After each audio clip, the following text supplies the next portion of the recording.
देखिए जो पहला चैप्टर क्या था, cell fundamental unit of life, नहीं उसमें अभी तक हम लोग क्या कर चुके हैं, सेल डेफिनेशन देख चुके हैं, उसके बाद discovery of cell, cell theory देख चुके हैं, उसके बाद पार्ट्स ऑफ सेल में प्लाज्मा मेम्ब्रेन या सेल मेम्ब्रेन बोले वो देख चुके हैं, उसमें प्लाज्मा मेम्ब्रेन के क्रॉस जो क्या होता है मूवमेंट, उसको समझने के लिए ऑस्मोसिस और डिफ्यूजन समझ चुके हैं, उसके बाद सेल वॉल समझ चुके हैं, उसके बाद न्यूक्लियस समझ चुके हैं। न्यूक्लियस का दो कंपोनेंट क्या, न्यूक्लियो एनवेलप और न्यूक्लियोप्लाज्म, तो न्यूक्लियो एनवेलप ऑलरेडी क्या कर चुके हैं कवर, और न्यूक्लियोप्लाज्म से क्या करते हैं आज स्टार्ट, ठीक है। चलिए फिर शुरू करते हैं। देखिए न्यूक्लियोप्लाज्म क्या बोला जाता है, लिक्विड ग्राउंड सब्सटेंस। न्यूक्लियोप्लाज्म क्या बोलते हैं, लिक्विड ग्राउंड सब्सटेंस, क्योंकि अगर आपको किसका याद हो, न्यूक्लियस का स्ट्रक्चर क्या हो याद, उसमें हम लोग देखे थे कि न्यूक्लियस का जो स्ट्रक्चर था उसमें साइड में जो मेम्ब्रेन था डबल मेम्ब्रेन, उसको क्या बोलते थे न्यूक्लियो एनवेलप, बीच में जो होल था उसको क्या बोलते थे न्यूक्लियर पोर, एक बॉल लाइक स्फेरिकल स्ट्रक्चर था उसको क्या बोलते थे न्यूक्लियोलस, उसके बाद बहुत सारा क्या था थ्रेड लाइक स्ट्रक्चर क्या बोलते थे क्रोमेटिन, और एक डिफरेंट कलर से एक थ्रेड लाइक स्ट्रक्चर था सिंगल, उसको क्या बोलते थे एमआरएनए, और बीच में जो काफी जगह बड़ा हुआ था जिसमें कुछ भरा हुआ था उसको क्या बोलते थे न्यूक्लियोप्लाज्म। नहीं तो मेन जो बेस है, बेस वो क्या है उसका न्यूक्लियस का न्यूक्लियोप्लाज्म, तो बेस है इसीलिए क्या सब इस्तेमाल किया गया है ग्राउंड, नहीं और वो न्यूक्लियोप्लाज्म किस स्टेट में है लिक्विड में, इसीलिए क्या लिक्विड, और एक सब्सटेंस है इसीलिए सब्सटेंस, बेस है न्यूक्लियस का base that's why ground, liquid है द्रव्य है इसीलिए लिक्विड, और एक सब्सटेंस है इसीलिए सब्सटेंस, तो न्यूक्लियोप्लाज्म मतलब लिक्विड ग्राउंड सब्सटेंस, यहाँ लिखा भी है लिक्विड क्योंकि यह क्या है लिक्विड है सिंपल, ग्राउंड सब्सटेंस क्योंकि यह न्यूक्लियस का बेसिक कंपोनेंट है, एकदम बेस है। जैसे कि क्या अगर आप पिज्जा लेते हैं तो पिज्जा का एक बेस होता है, उसके ऊपर क्या होता है टॉपिंग्स, तो न्यूक्लियोप्लाज्म को क्या समझ लीजिए, अगर पूरा न्यूक्लियस एक पिज्जा है तो न्यूक्लियोप्लाज्म क्या है उसका बेस, न्यूक्लियोलस हो, क्रोमेटिन मटेरियल हो, एमआरएनए हो, या फिर साइड का क्या मान लीजिए बॉर्डर के रूप में न्यूक्लियर एनवेलप हो, और उसमें क्या हो न्यूक्लियर पोर, ये सब टॉपिंग्स है बॉर्डरिंग है, लेकिन जो मेन बेस है वो क्या है न्यूक्लियोप्लाज्म, बेस है इसीलिए ग्राउंड, लिक्विड है इसीलिए लिक्विड, और सब्सटेंस सिंपल, तो लिक्विड है क्योंकि यह लिक्विड है, ग्राउंड सब्सटेंस क्योंकि यह न्यूक्लियस का बेसिक कंपोनेंट है। आगे देखिए यह न्यूक्लियर एनवेलप से कवर्ड होता है, अगर आपको क्या न्यूक्लियस का स्ट्रक्चर याद देखें तो न्यूक्लियोप्लाज्म के चारों बगल क्या था डबल मेम्ब्रेन का स्ट्रक्चर, जिसे क्या बोलते हैं न्यूक्लियर एनवेलप। आगे देखिए अब न्यूक्लियोप्लाज्म पे बात करते हैं, तो न्यूक्लियोप्लाज्म में दो चीज मेन मौजूद है, न्यूक्लियोप्लाज्म में दो क्या, पहला न्यूक्लियोलस और दूसरा क्रोमेटिन मटेरियल। अब देखते हैं न्यूक्लियोप्लाज्म में न्यूक्लियोलस क्या होता है, क्रोमेटिन मटेरियल क्या होता है। अगेन न्यूक्लियस का डायग्राम अगर याद हो तो देखे थे क्या, एक थोड़े से स्पेस में एक बॉल लाइक एक सर्कल पार्ट था, उसको क्या बोलते हैं न्यूक्लियोलस। अब ये न्यूक्लियोलस क्या होता है, न्यूक्लियोप्लाज्म में न्यूक्लियोलस की संख्या एक या उससे अधिक होता है, एक भी हो सकता है न्यूक्लियोप्लाज्म में न्यूक्लियोलस एक भी हो सकता है, और न्यूक्लियोलस की संख्या एक से अधिक भी हो सकता है। दूसरी बात, न्यूक्लियोलस राइबोसोम का निर्माण करता है, न्यूक्लियोप्लाज्म में जो न्यूक्लियोलस उसका काम क्या है, क्या बनाना, राइबोसोम्स। फिर राइबोसोम्स क्या करता है, राइबोसोम्स प्रोटीन का निर्माण करता है।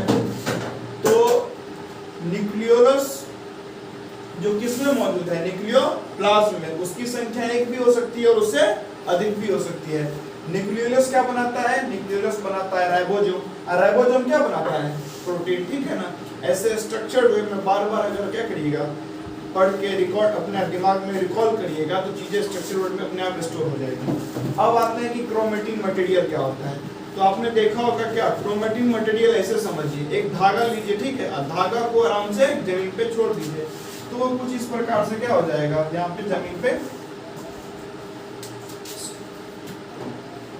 अगर किसी थ्रेड को लेते हैं और क्या कर देते हैं कहीं सरफेस पे छोड़ देते हैं, इस प्रकार से जमा हो जाएगा। और ऐसा ही कुछ स्ट्रक्चर लोग किसके देखे थे, न्यूक्लियस के डायग्राम में, तो ये जो थ्रेड लाइक स्ट्रक्चर था ना पूरा न्यूक्लियस के डायग्राम में, उसको क्या बोलते हैं? Chromatin material. तो लिखा है क्रोमेटिन मटेरियल मतलब entangled mass of thread like structure. Entangled mass of thread like structure मतलब क्या? आपस में गुथा हुआ बहुत सारा क्या था, धागा जैसा था ना, कि धागा जो आपस में उलझा हुआ है। तो न्यूक्लियस के डायग्राम में जो धागा जैसा दिख रहा था जो आपस में उलझा हुआ था, उसे क्या बोलते हैं? Chromatin material. आगे क्या लिखा है? सेल डिवीजन के दौरान क्रोमेटिन मटेरियल ऑर्गेनाइज होकर क्रोमोसोम का निर्माण करता है। हम ये बात जानते हैं कि हम लोग बड़े बेसिक दो सेल से क्या मिलके बने हैं, तो दो सेल से इतना बड़ा बॉडी नहीं बन सकता। वो दो सेल मिलता है फिर क्या होता है? Cell division. 2 से 4, 4 से 6 ऐसे बहुत सारा सेल बनना क्या होता है? शुरू। और हमारे फिर बॉडी का अलग अलग कंपोनेंट बनना क्या होता है? शुरू। जो 9 मंथ्स होता है जब हम क्या होते हैं मदर के यूट्रस में होते हैं, उस दौरान भी हमारे बॉडी में क्या हो रहा होता है? लगातार सेल डिवीजन। नहीं, और सेल डिवीजन से हमारा बॉडी का अलग अलग क्या बनता है? पार्ट। हमारे बर्थ के बाद भी लगातार क्या हो जाता है? Cell division. और जितने बच्चे में सेल डिवीजन ज्यादा होता है, इसलिए बच्चे में हर पार्ट का ग्रोथ क्या होता है? ज्यादा। और जितना आपका एज बढ़ते जाता है, ये सेल डिवीजन का ग्रोथ का रेट क्या हो जाता है? कम। आप ये नहीं देखिएगा कोई 60-70 साल का 80 साल का आदमी है, 80 साल से 90 साल में कुछ बहुत बदलाव आ गया, उल्टा बॉडी ऑफ डिग्रेड होना क्या हो जाता है? शुरू। लेकिन आप ये जरूर देखिएगा 1 साल का बच्चा है, 2 साल में बहुत बदलाव आ गया, 3 साल में और, 4 साल में और, 5 साल में और, 20-25 तक, 20 के अराउंड 25 फिर 35 तक भी, 40 तक भी बॉडी में बहुत सारा चेंजेस आते रहता है।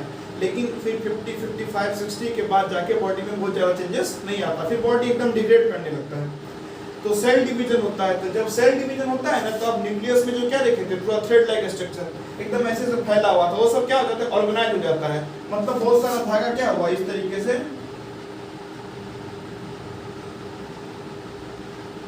इस तरीके से लपेट के क्या बना लेता है? एक स्ट्रक्चर।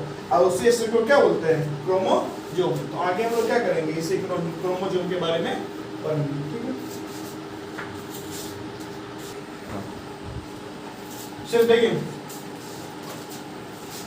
अभी क्या देख लेते हैं, जो न्यूक्लियस होता है, नहीं, न्यूक्लियस का जो बेस है पूरा, उसको क्या बोलते हैं? न्यूक्लियोप्लाज्म। न्यूक्लियोप्लाज्म का 2 कंपोनेंट, न्यूक्लियोलस और क्रोमेटिन मटेरियल। और अभी देखे थे क्या, जब क्रोमेटिन मटेरियल सेल डिवीजन के दौरान क्या हो जाता है? ऑर्गेनाइज। नहीं, ऑर्गेनाइज होने के बाद क्या बनाता है? क्रोमोसोम। तो क्रोमोसोम भी क्या है? Thread like structure. क्रोमोसोम भी थ्रेड है, जो थ्रेड लाइक स्ट्रक्चर से बना वो खुद क्या होगा? थ्रेड होगा। लेकिन यहाँ जो थ्रेड लाइक स्ट्रक्चर है क्या? Chromatin material. और जब सेल डिवीजन होता है तो क्या हो जाता है? क्रोमोसोम। लेकिन क्या हो जाता है? ये ऑर्गेनाइज। ठीक है ना? तो यही thread like structure cell division के दौरान ऑर्गेनाइज हो जाता है, और जब ये ऑर्गेनाइज हो जाता है तो क्या बनाता है? क्रोमोसोम। इसीलिए लिखा है क्या? सेल डिवीजन के दौरान यह विजिबल होता है। सिर्फ और सिर्फ जब क्या होने लगेगा? सेल डिवीजन, तभी आपको क्या दिखेगा? क्रोमोसोम। नहीं तो आपको जब सेल डिवीजन नहीं होते रहेगा तब आपको क्या दिखेगा? न्यूक्लियोप्लाज्म में क्रोमेटिन मटेरियल। लेकिन जब क्या हो रहा होगा? सेल डिवीजन, तब क्या दिखेगा? क्रोमोसोम। सेल डिवीजन के दौरान क्रोमेटिन मटेरियल ऑर्गेनाइज होके क्या बनाता है? क्रोमोसोम। अब इस क्रोमोसोम का कंपोनेंट देखते हैं कि क्रोमोसोम किससे बना है। तो क्रोमोसोम का 2 कंपोनेंट है, एक डीएनए और दूसरा प्रोटीन। प्रोटीन का एक टाइप है क्या? हिस्टोन्स। ये हिस्टोन्स नाम का एक प्रोटीन का टाइप है जिससे क्या बना है? क्रोमोसोम। और दूसरा डीएनए, जिसका फुल फॉर्म क्या है? Deoxyribonucleic acid. तो क्रोमोसोम किस 2 कंपोनेंट से बना है? डीऑक्सीराइबोन्यूक्लिक एसिड मतलब डीएनए, और हिस्टोन्स एक प्रकार का क्या? प्रोटीन। ठीक है, इतना याद रहेगा। अब आगे देखते हैं। क्रोमोसोम डीएनए और प्रोटीन से बना होता है।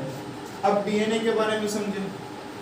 DNA consist of genes. DNA में क्या पाया जाता है? जीन्स। जीन्स जो मदर फादर से कुछ कैरेक्टर, आई का कलर हो सकता है, आइरिस का कलर हो, हेयर का टाइप हो, हाइट हो, स्किन कलर हो, ये कहाँ से हमारे अंदर आता है? अपने मदर फादर से। नहीं, तो ये जो मदर फादर से हमारे अंदर ये इंफॉर्मेशन आता है, कलर से जुड़ा हुआ, स्किन का कलर हो, आइरिस का कलर हो, हेयर का टाइप हो, वो इंफॉर्मेशन सब किस में कंसिस्ट करता है? जीन्स में। नहीं, और जीन किस में है? डीएनए में। जीन से क्या बना? डीएनए। डीएनए से क्या बना? क्रोमोसोम। ठीक है ना? क्रोमोसोम किससे बना? Chromatin material. क्रोमेटिन मटेरियल कहाँ पाया जाता है? न्यूक्लियोप्लाज्म। न्यूक्लियोप्लाज्म कहाँ है? न्यूक्लियस। न्यूक्लियस कहाँ है? सेल में। सेल कहाँ है? हमारे बॉडी में, ठीक ना। ऐसे करके चीजों को क्या करिएगा, शरीर पर याद रखिएगा तो लंबे समय तक याद रहेगा। अब देखिए वही लिखा है नीचे में, जेनेटिक इन्फॉर्मेशन। जेनेटिक इन्फॉर्मेशन मतलब क्या है? स्किन का कलर हो गया, हाइट नहीं, किन्हीं के पिताजी जमीन से जुड़े होते हैं तो पुत्र भी क्या होता है? जमीन से जुड़ा हुआ। नहीं, अगर पिताजी का हाइट क्या होगा? कम, तो पुत्र का भी हाइट क्या होगा? कम। कहीं कहीं होता है पिताजी का हाइट क्या होता है? ज्यादा, तो पुत्र का भी हाइट क्या होता है? ज्यादा। नहीं, किन्हीं के माता जी का स्किन का कलर डार्क होता है तो उनका बेटी हो बेटा उसका भी डार्क हो सकता है। हो सकता है कि पिताजी का स्किन का कलर क्या हो? ब्राइट हो या लाइट हो। तो डिपेंड करता है कि बीच वाला हो जाए, नहीं ना ज्यादा डार्क ना ज्यादा ना दूध ना कोयला, नहीं बीच वाला मटेरियल। तो ये जो जेनेटिक इंफॉर्मेशन है ये किस में रहता है? जीन्स में। नहीं, तो जेनेटिक इंफॉर्मेशन जीन से ही नेक्स्ट जनरेशन में, अगले जनरेशन में क्या होता है? ट्रांसफर होता है, ठीक है ना। हाँ, ना वैसे मजाक कर रहे, फिर तो बोलेगा नहीं कलर सेविंग करते हैं। कलर सेविंग नहीं कर रहे, कैसा भी कलर हो क्या फर्क पड़ता है? नाम में क्या रखा है, कलर में क्या रखा है, जस्ट मेकिंग फन। देखिए आगे इतना समझ लिए। अब क्या समझना है? साइटोप्लाज्म। तो देखते हैं साइटोप्लाज्म होता क्या है। ये मान लीजिए सेल है। अब अगर पूछेगा ये कौन सा सेल है तो हम पहले देखेंगे सेल का आउटर कवरिंग मात्र क्या है? Plasma membrane. तो ये कौन सा सेल हुआ? Animal cell. अगर एक और कवरिंग होता किसका? सेल वॉल का, तब हम क्या बोलते हैं कि कौन सा सेल है? Plant cell. नहीं, प्लांट सेल में दो कवरिंग होता है ना, यहाँ सिंगल कवर है, मतलब क्या है? ये एनिमल सेल है, ठीक।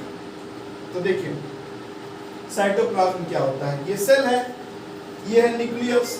न्यूक्लियस के चारों बगल जो कवरिंग होता है उसको क्या बोलते हैं? Nuclear envelope.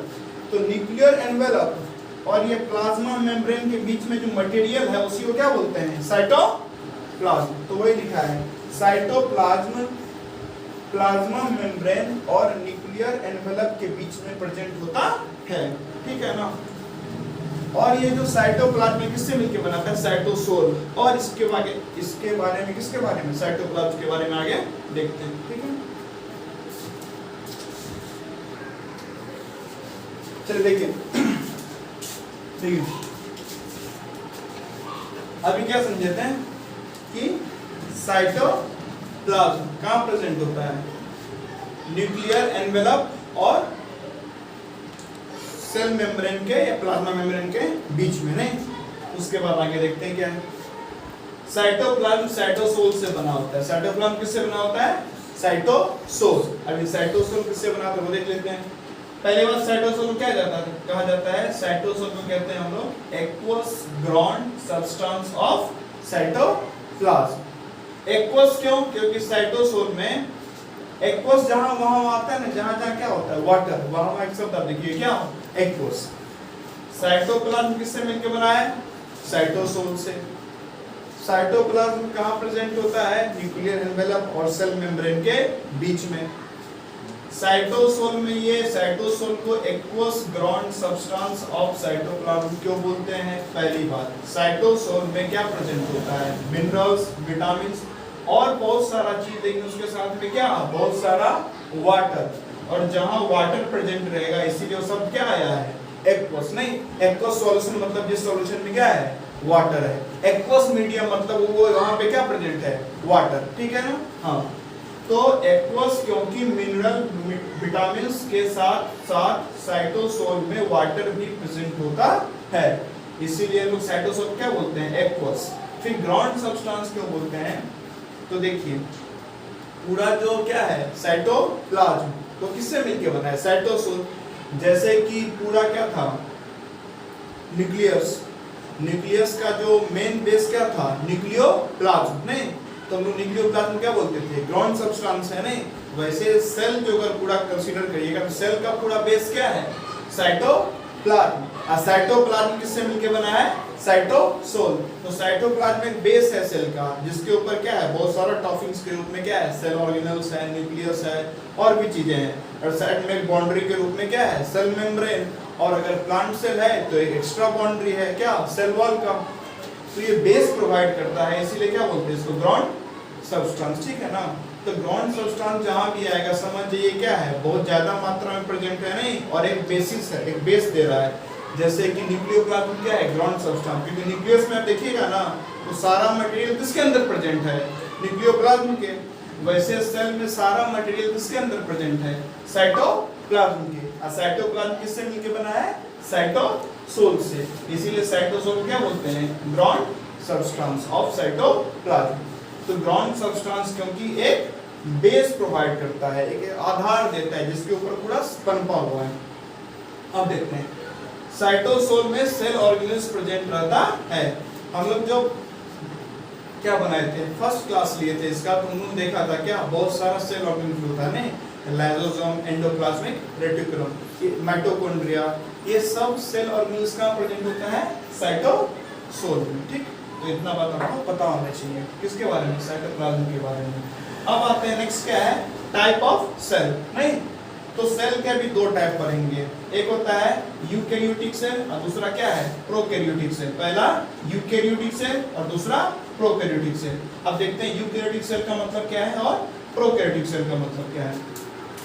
तो देखिए यू मतलब क्या होता है, ट्रू, सच्चा, सही में, और कैरियोटिक मतलब क्या होता है, न्यूक्लियस, अ सेल। तो सिंपल सा इन तीनों को अगर कंबाइन कीजिएगा तो जहां पे सही में क्या प्रेजेंट है, न्यूक्लियस, वैसे सेल को क्या बोलेंगे, यूकैरियोटिक सेल। अब वैसे प्रो मतलब क्या होता है, ओल्ड, मतलब पुराना टाइप का, सच्चा, नया, वेल डेवलप नहीं। अब कैरियोटिक मतलब न्यूक्लियस और सेल, जहां पे वेल डेवलप न्यूक्लियस प्रेजेंट नहीं है उसको क्या बोलेंगे, प्रोकैरियोटिक सेल।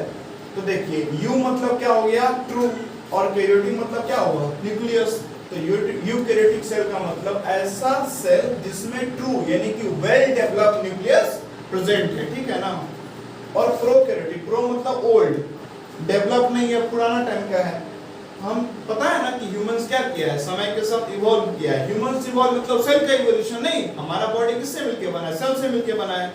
तो जब सेल में इवोल्यूशन होगा, सेल में चेंजेस आएगा, तभी हमारे पूरे बॉडी के स्ट्रक्चर में चेंजेस आएगा। तो समय के साथ सेल क्या हुआ, चेंज हुआ।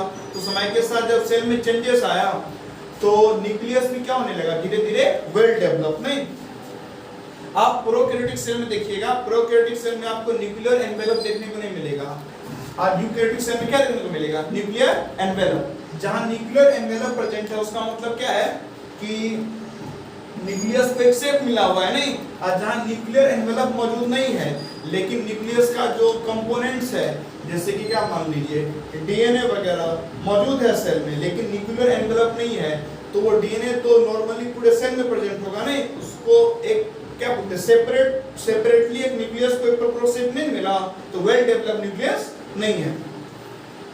तो ये लिखा है प्रोकैरियोटिक सेल। प्रो का मतलब होता है ओल्ड और कैरियोटिक का मतलब क्या हुआ, न्यूक्लियस। प्रोकैरियोटिक सेल का मतलब ऐसा सेल जिसमें ट्रू या वेल डेवलप्ड न्यूक्लियस एब्सेंट होता है, यानी कि प्रेजेंट नहीं होता, ठीक है ना। जैसे ऐसे समझ लीजिए क्या कि एक बॉक्स है, नहीं, उस बॉक्स में बहुत कुछ रखा हुआ है, और एक दूसरा बॉक्स है उसमें बहुत कुछ रखा है लेकिन ऑर्गेनाइज्ड ग्रुप में नहीं। जैसे एक बॉक्स में कुछ बॉल्स रखा हुआ है, कुछ टॉफी रखा हुआ है, कुछ बिस्किट का पैकेट रखा हुआ है, कुछ क्लोथ रखा हुआ है, बहुत बड़ा एक बॉक्स है, लेकिन एक बॉक्स में सब फेंका हुआ है, और दूसरे बॉक्स में क्या है, क्लोथ एक अलग कंपार्टमेंट में है, बॉल एक अलग कंपार्टमेंट में है, टॉफी एक अलग कंपार्टमेंट में है, बिस्किट एक अलग कंपार्टमेंट है, जिसको हम क्या बोलेंगे, वेल डेवलप। और ये वेल डेवलप नहीं है। तो समय के साथ सेल में इवोल्यूशन हुआ तो क्या हुआ, न्यूक्लियर एनवेलप बना।